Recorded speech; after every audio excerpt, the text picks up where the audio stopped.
하나님의 말씀 마태복음 6장 19절에서 24절 말씀입니다. 너희를 위하여 보물을 땅에 쌓아두지 말라. 거기는 좀과 동록이 해하며 도둑이 구멍을 뚫고 도둑질하느니라. 오직 너희를 위하여 보물을 하늘에 쌓아두라. 거기는 좀이나 동록이 해하지 못하며 도둑이 구멍을 뚫지도 못하고 도둑질도 못하느니라. 내 보물 있는 그곳에는 내 마음도 있느니라. 눈은 몸의 등불이니 그러므로 내 눈이 성하면 온몸이 밝을 것이요 눈이 나쁘면 온몸이 어두울 것이니 그러므로 내게 있는 빛이 어두우면 그 어둠이 얼마나 더하겠느냐. 한 사람이 두 주인을 섬기지 못할 것이니 혹 이를 미워하고 저를 사랑하거나 혹 이를 중히 여기고 저를 경히 여김이라. 너희가 하나님과 재물을 겸하여 섬기지 못하느니라. 아멘.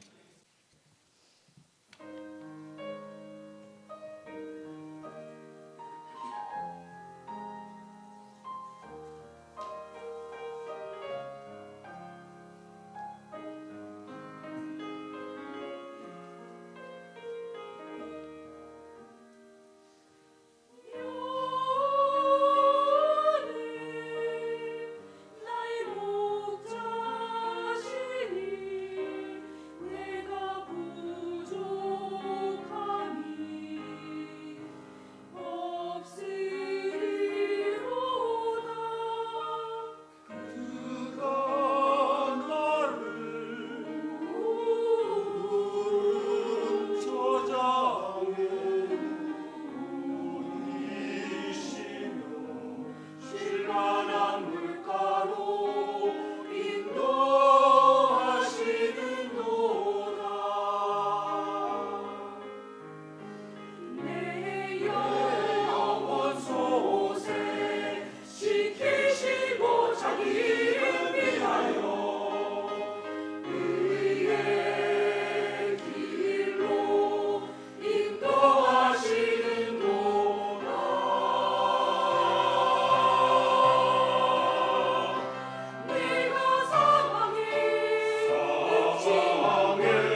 오늘 두 주인에 대해서 주님의 말씀에 의미를 이해하고 은혜를 사모하고자 합니다.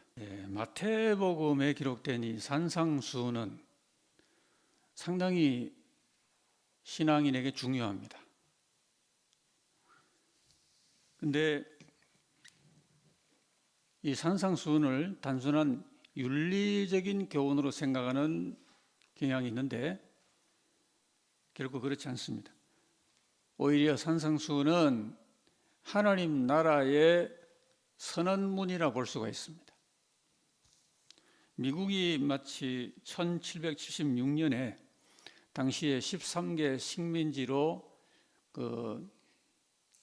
일종의 식민 통치를 받고 있던 상태에서 자유롭고 독립된 국가임을 미국 바로 독립선언문에 천명을 했죠.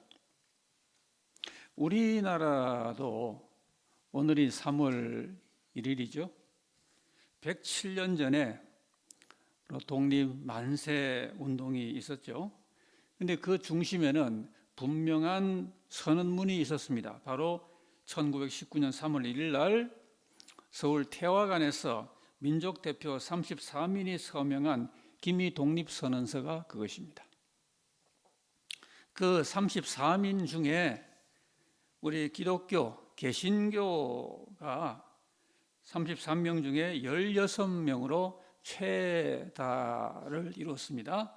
길선주 목사, 이성훈 장로 이런 분들이 주축이 되어 자랑스러운 그런 독립운동에 기치를 내 걸었습니다.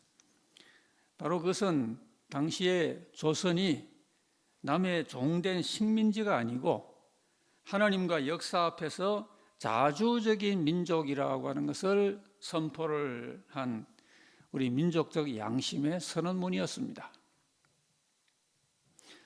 여러분, 우리 주님께서 이 땅에 심으시고 확립하여 주시기를 원하신 나라는 바로 하나님의 나라였습니다.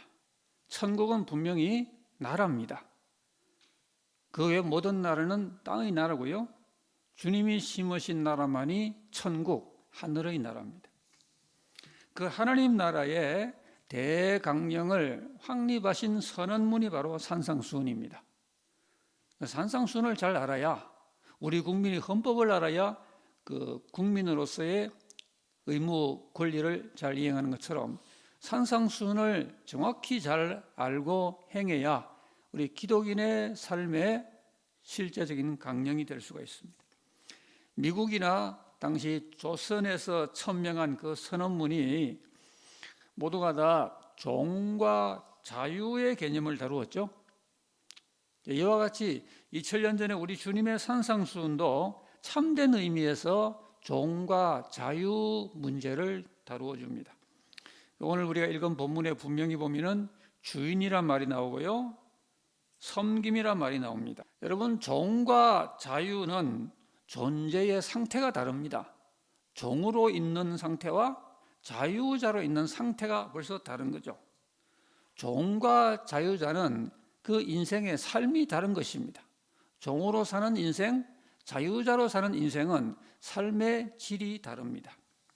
오늘 이 본문은 이제 종과 자유를 대비해서 우리에게 알려주는 우리 신앙생활의 핵심과도 같은 교훈입니다. 우리가 첫째로 생각을 할 점은 두 주인이 실제한다는 사실입니다. 실제하는 두 주인이 있다. 그 두 주인은 바로 하나님과 재물이다 라고 오늘 주님이 우리에게 분명히 알려주십니다. 자, 신구약에 걸쳐서 성경에는 재물이라는 그 재물에 관한 이야기가 많이 나옵니다. 그만큼 이 재물, 우리 현대인들만 좋아하는 게 아니고요, 동서고금을 막론하고 사람들은 참 재물을 좋아하고 돈을 좋아하여 왔습니다. 그만큼 이 재물이라는 게 인간 삶에 위력적이었다. 지금도 현대인들에게 이 재물이 알게 모르게 한 사람의 인격과 그 내리에 위력적인 것으로 그렇게 인식이 되고 있습니다. 10계명 가운데서 두 가지 8계명하고 10계명 이 두 가지가 재물에 관한 문제를 바로 직언을 하고 있어요. 주님이 10계명 가운데 두 계명에 걸쳐 물질 문제를 다루실 만큼 사실 이 문제는 아주 인간 밀착적인 그런 이슈입니다. 여러분, 거듭난 신자들이 하나님을 경외하는 그 한 가지 이유는 우리 하나님은 그야말로 전지전능하셔서 못 이룰 것이 없는 분이기 때문에 우리가 이 하나님을 더욱 경외하는 것이죠. 에베소서에 의하면 하나님은 모든 것을 그 마음의 원대로 역사하는 분이다, 그렇게 되어 있어요. 사람은 사실은 아무리 가진 것 많고 힘이 있어도 모든 걸 자기 마음의 원대로는 못하죠. 그런데 하나님은 모든 걸 그 마음의 원대로 하는 분이에요. 그런 어마어마한 분이시기 때문에 우리 신자들이 하나님을 경외합니다. 그런데 믿음이 없는 현대인들은 바로 그 재물을 그렇게 생각을 하는 겁니다.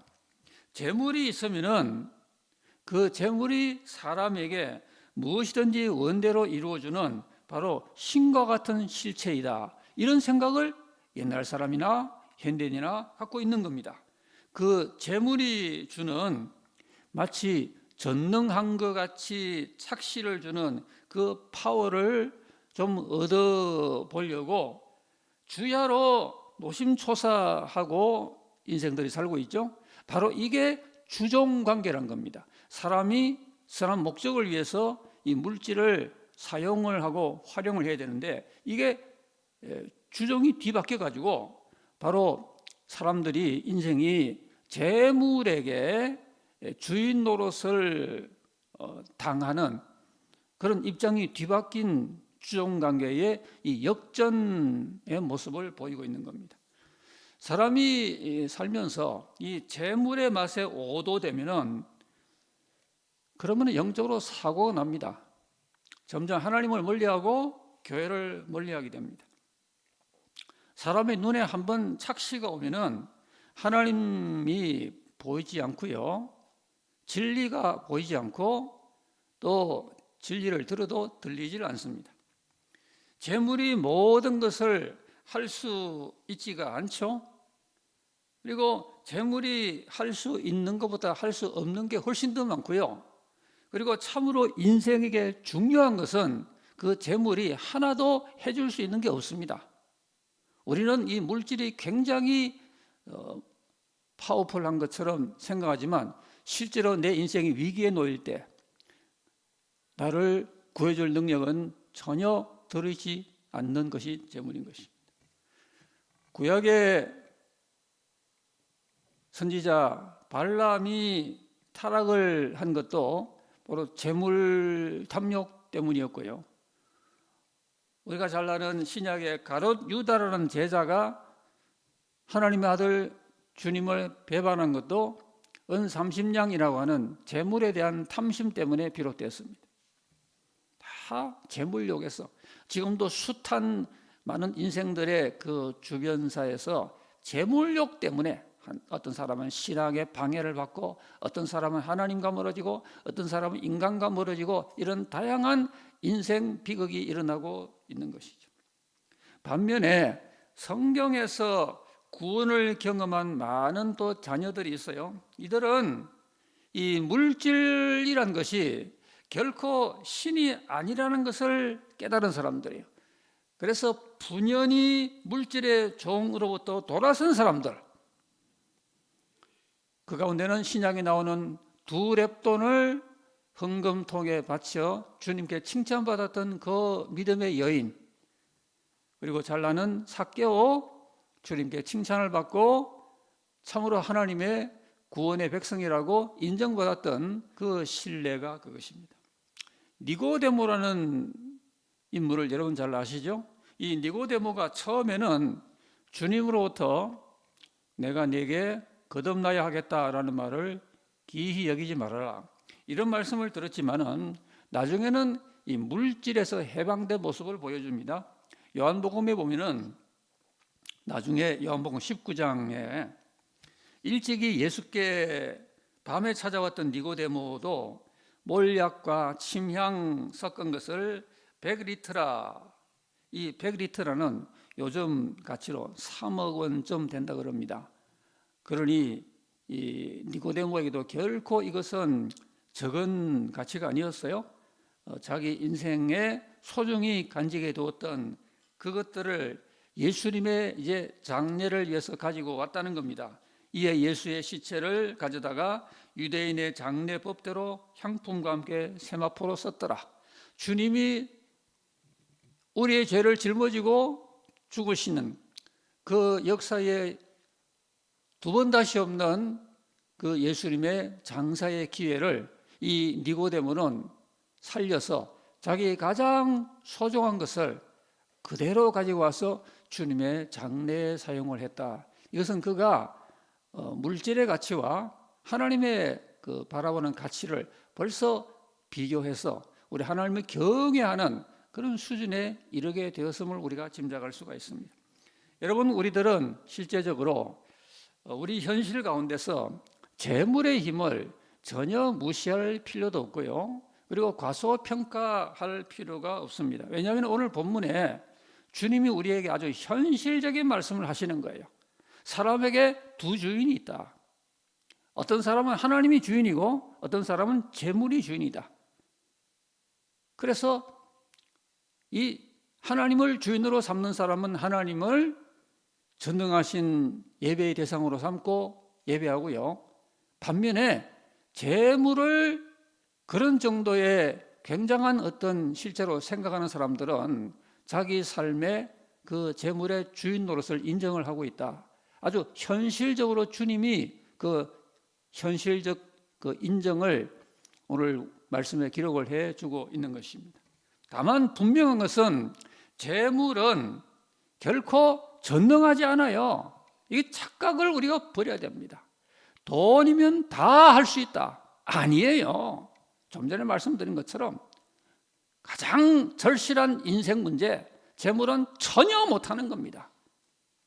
모든 걸, 그리고 우리가 참으로 절실히 필요한 것을 할 수 있는 분은 예수님밖에 없는 것입니다. 재물은 신도 아니에요. 디모데전서 6장 9절에 그렇기 때문에 부하려 하는 자들은 시험과 올무와 여러 가지 어리석고 해로운 욕심에 떨어지나니 그 사람으로 파멸과 멸망에 빠지게 하는 것이라. 부하려 하는 마음이 불신앙적으로 흐를 때 영적 실패를 가져올 위험이 농후하다는 것을 저 디모데전서 말씀이 교훈하여 주십니다. 나의 주인은 지금 누구인지, 나는 누구를 주인 삼고 있는지, 내가 주인 삼아 모든 건 내려놓고 그런 시시함도 있잖아요. 내가 지금 하나님 외에 주인 삼고 있는 게 혹시 뭔지 우리가 이 말씀을 상고하는 시간에 이럴 때 적용을 하셔야 되겠습니다. 오늘 하나님만이 나의 참된 주인 되심을, 이런 성경적인 진실을 우리가 되새기는 시간이 되시면 참 좋겠고요. 자, 실제하는 두 주인은 하나님과 재물, 이 두 가지를 현실적으로 주님이 대비하시면서 우리에게 유의하게 하셨다라는 것입니다. 둘째로는 이제 주인 노릇을 하려고 다가오는 가상의 주인들이 많다는 사실입니다. 인간 삶에 다가오는 이 주인들은 사실은 물질만이 아니에요. 현대사회가 복잡할수록 어떤 사람은 재물은 아닌데 딴 게 주인이 되어 있어요. 또 다른 사람은 또 다른 이상한 게 그 사람의 인생을 완전히 주장하는 그런 주인 노릇을 하고 그 사람은 그 주인에게 마치 종된 것처럼 살고 있는 이 복잡하고 다양한 인생들에 매여 있는 모습을 우리가 생각할 필요가 있는 것이죠. 실로 많은 것들에 현대인들의 몸과 마음이 매이는 삶이 지금도 숱한 인생에서 이어지고 있습니다. 우리 주님은 공생애를 계시하신 하시기 직전이죠. 그때 마귀가 다가와서 시험을 겁니다. 그것은 하나님 아버지께서 허락하신 구세주의 공생애의 그 출발 선상에서 필요한 섭리였습니다. 세상을 구하는 구세주는 사람들이 빠져있는 그 죄의 늪에서 완전히 초월하셔야, 그래야 구원이 될 수가 있지 않겠습니까? 이건 우리들도 마찬가지입니다. 우리가 주님의 복음을 전하는 것은 물론 교회에서 뭘 배우기도 하고 전도 물품도 필요하고 그러지만, 근본적으로는 우리가 죄의 늪에 빠지지 않아야 남을 구원할 수가 있는 것이죠. 내가 함께 늪에 빠져서 허우적거리면서 어떻게 남의 영혼을 구하겠습니까? 주님은 바로 세상을 구원하는 구세주로 출발하시기 전에 마귀에게 세 가지 영역에서 시험을 받으셨습니다. 그 첫 번째는 우리가 아는 것처럼 육신의 정욕입니다. 본능이죠. 허기짐이라고 하는 그런 본능의 연약함이 주인 노릇을 하려고 하는 겁니다. 오늘도 많은 사람들이요, 허기질 때 그때 죄를 짓습니다. 내 본능이 뭔가에 의하여 초췌해질 그때 어쩔 수 있다고 하는 그 유혹은 평소보다 큰 사이즈로, 규모로 눈앞에 다가오는 거죠. 그때 많은 사람들이 범죄하기도 하고 그때 인격이 무너지기도 합니다. 바로 이 본능이라고 하는 육신의 정욕. 두 번째는 바로 안목의 정욕인데요, 세상 영광입니다. 세상의 영광과 권력 앞에 굴복하기를 강요하는 주인 노릇이 참 많습니다. 마귀가 어떻게 했죠? 예수님 앞에 천하만국과 그 영광의 현란함을 보여주었어요. 보통 이 세상 영광과 세상의 파워, 이런 것들을 눈앞에 보여주면요, 사람들은 100이면 100 다 넘어갑니다. 인간 99.999%는 이 세상의 영광과 그 파워의 현란함 앞에 다 무너집니다. 오직 예수님이시니까 세상을 구원할 구세주이심으로 사탄아 물러가라라고 말씀으로 이기신 거죠. 그리고 우리들도 이겨야 되고요. 세 번째 시험은 무엇이죠? 이생의 자랑입니다. 하나님의 뜻은 밀쳐놓고 자기 자랑을 위하여, 자기 자아를 내세우기 위하여 높은 데서 한번 떨어져 봐라. 그러면은 아주 내 뜻이 이루어지면은 얼마나 사람들이 너를 추앙하겠느냐 하면서 사탄이 시편 말씀을 인용하면서까지 예수님께 시험을 겁니다. 한번 그렇게 떨어져 봐라. 인간 자아의 교만을 향하여 시험을 거는 거죠. 자기 뜻을 우상시하는 교만의 주인입니다. 오늘도 많은 사람들이, 심지어 믿는 이들 가운데도 하나님 뜻보다는 자기 뜻을 우상시하는 경우들이 적지가 않습니다. 주기도문할 때 그렇게 외우면서 뜻이 하늘에서 이룬 같이 땅에서 이루어지다라고 수천 번 같이 신앙을 고백하면서 살 때는 보면은 하나님 뜻은 저리 가고 자기 뜻을 세우려고 그렇게 몸부림치는 우리의 모습은 그런 적이 없었나요? 자기 뜻을 우상시하는 교만이라고 하는 주인 노릇 강력합니다. 만약에 가정에서 예수님이 이 세 가지 가운데 하나라도 시험에 넘어가셨더라면 세상을 구원하는 일은 그 단계에서 좌절되고 말았겠죠. 마귀의 이 공격은 주님도 사람이시기 때문에 유혹에 약할 것이라고 노린 것입니다. 그러나 주님은 마귀의 유혹 앞에서 하나님의 영원한 말씀을 붙드시면서 사탄을 물리치시고 구세주로서의 공적인 사역을 위대하게 계시하신 것입니다. 하나님의 아들에게 이런 가상의 주인 노릇하는 것들을 가지고 족쇄를 채우려고 했던 이 마귀의 계계는 하나님의 아들에게도 그렇게 덤볐는데 우리에게 덤비지 않겠습니까? 많은 인생이 바로 이것에 밥이 되고 있는 겁니다. 그대로 넘어가는 겁니다. 여기 넘어가면은 하나님도 신앙도 없게 됩니다. 오늘 이런 마귀의 계계는 온 세상에서 수많은 사람들을 욕심과 탐심과 자기 자랑의 노예로 삼으려고 우는 사자와 같이 혈안이 되어 있어요. 여러분, 우리가 구약에서 존경하는 이 모세라는 이는 애굽의 모든 학문과 교양을 다 닦은 사람입니다. 그러나 그가 한 40세쯤에 그만 자기 분노 조절을 잘못해서 좌우를 이렇게 보고 아무도 보는 사람이 없다 확인하고는 애굽 사람을 쳐 죽여서 모래에다 감춰버리고 말았죠. 바로 이 살인이라고 하는 이런 그 본능적인 충동을 그가 이기지 못했습니다. 다윗이라고 하는 사람은 그 나라의 최전성기 때에 자기 왕권을 오용해서 한 가정을 철저하게 파멸을 시키고 말았습니다. 뭐 가상의 주인들이에요. 사람마다 체질이 다 다르기 때문에 마귀는 어떤 사람에게는 바로 이 첫 번째 이글로, 또 다른 사람에게는 두 번째 이글로 각자에게 약한 그런 쪽을 집요하게 공격을 해서 사람들마다 나가떨어지고 있는 현실입니다. 여러분 기억하시기 바랍니다.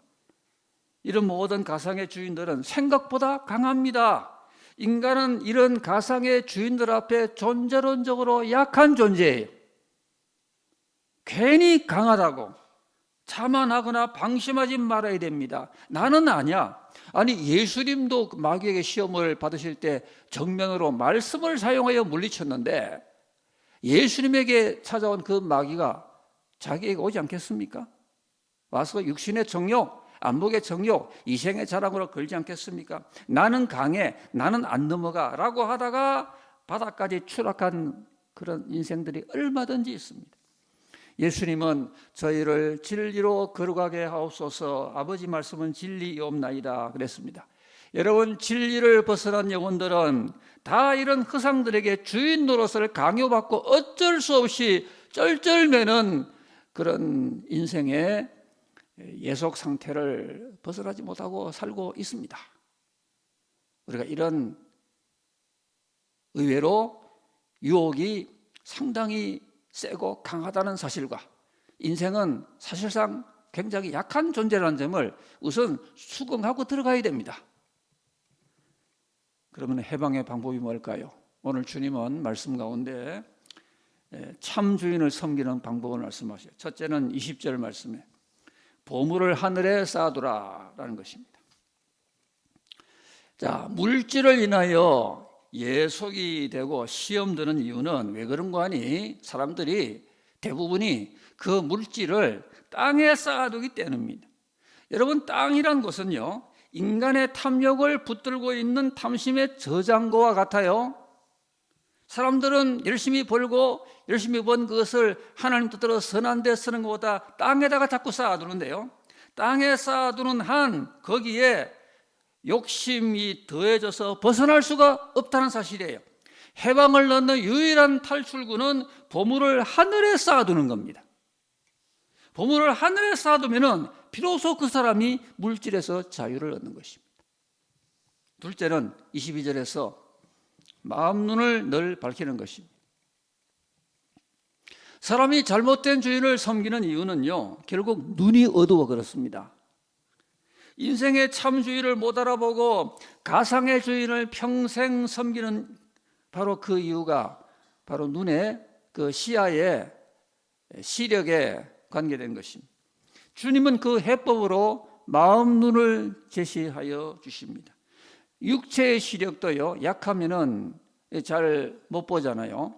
2.0을 가진 사람이 보는 걸 0.5인 사람은 잘 못 보잖아요. 이 시력은 그대로 내가 보느냐 못 보느냐를 좌우하는 거죠. 사람의 마음 눈의 시력이 밝아지면은 전인격이 밝아집니다. 영적으로 우리가 은혜 받고 시력이 밝아지면요, 성경을 한 장 읽어도 이게 전에와 다르고요. 기도를 30분을 해도 기도의 그 질이 전에와 다르고요. 예배를 1시간 드리고 찬양 한 곡 불러도 영으로 마음 눈이 밝아지면 이게 벌써 은혜의 레벨이 달라집니다. 우리 마음 눈이 밝아져야 됩니다. 우리가 눈이 어둡고 그러면 바로 안경점에 가거나 안과에 가서 그건 열심히 잘 하는데 마음 눈이 어두워져 있는 걸 왜 방치하십니까? 어떻게 마음 눈을 밝힐까요? 성령의 조명을 받으십시오. 성경 말씀에 또한 조명을 받으십시오. 그리고 하나님 앞에 무릎 꿇고 기도하시고 그리고 하나님의 모든 뜻과 진리에 순종하시면 하나님 역사에 우리의 마음 눈이 밝아지고 그러면은 전에 안 보이는 게 막 보이게 될 줄 믿습니다. 또 한 가지 방법은 24절에 결단하고 선택하는 것입니다. 오늘 주님은 분명히 선포하셔요. 사람이 두 주인을 겸하여 섬길 수가 있나요, 없나요? 없다고 말씀하셔요. 그걸 크리스천 중에 오해를 하는 게요. 물질도 필요하고 또 하나님도 필요하다. 그러니까 아이고 그럼 두 주인 다 섬기자. 이런 계산을 하는 분들이 들어 있습니다. 진리에 대한 오해입니다. 주님은 분명히 선포하시기를 너희가 하나님과 재물을 겸하여 섬기지 못하느니라 그러셨습니다. 주인이란 게 어떤 실체죠? 주인이란 것은 그 인생에서 지배하는 존재를 뜻합니다. 지배자가 둘이 될 수가 없어요. 옛날에 그 임금님이 있던 나라에 그 왕이 둘이 있는 나라가 있나요? 왕은 하나죠. 사람의 마음에도 그 인생의 왕자에 거하는 그 사람의 참된 주인은 하나입니다. 어느 한쪽이 정말로 지배하면은 지금까지 그를 지배했던 다른 주인은 지배권을 잃어버리게 되는 겁니다. 한 주인을 사랑하고 존중하면은 다른 주인은 그 사람 안에서 지배권을 잃어버리는 것입니다. 그럼 우리가 영적으로 두 다리를 걸치고 두 주를 섬기겠다는 생각일랑 마셔야 됩니다. 주님이 선포하시기 때문입니다. 두 주인을 섬길 수가 없다. 그러므로 결국 물질과 모든 가상의 주인들 그리고 참 주인이신 우리 하나님 중에 어느 쪽을 주인 삼을 것인지를 선택을 하셔야 됩니다. 자유의지에 의한 우리의 신앙적인 선택의 사항입니다. 주님의 나라와 그의 의를 먼저 구하시면 다른 모든 것들을 하나님이 이렇게 보시고 저 친구는 복받을 만하네 그러면은 100배까지 줄 줄로 믿으시기 바랍니다. 인생은 하나님이 아니에요. 순서의 문제고 지배권의 문제입니다. 만약에 하나님을 대신해서 다른 주인이 지배권을 가지면은 참 지배자 되시는 주님을 잃어버리게 될 것입니다. 오늘 말씀 우리에게 복잡하지도 않은 선명한 사실을 밝힙니다. 엄연히 주인들이 실제하고 있다. 사람들은 거듭난 신앙인은 하나님과 예수님을 주인으로 섬기고 있고 그 외 사람들은 전부 다 참 주인 아닌 것들에 매여서 영적으로 볼 때는 종노릇하고 있다. 이런 인생의 현실적인 단면을 오늘 말씀이 우리에게 알려주고 있습니다. 이런 참 주인 하나님과 또 많은 인생 가운데 주인 노릇하고 있는 가상의 주인들 가운데서 우리가 하나님을 잘 모시고 섬겨서 하늘 보물들을 다 얻게 되시기를 주의 이름으로 기원합니다.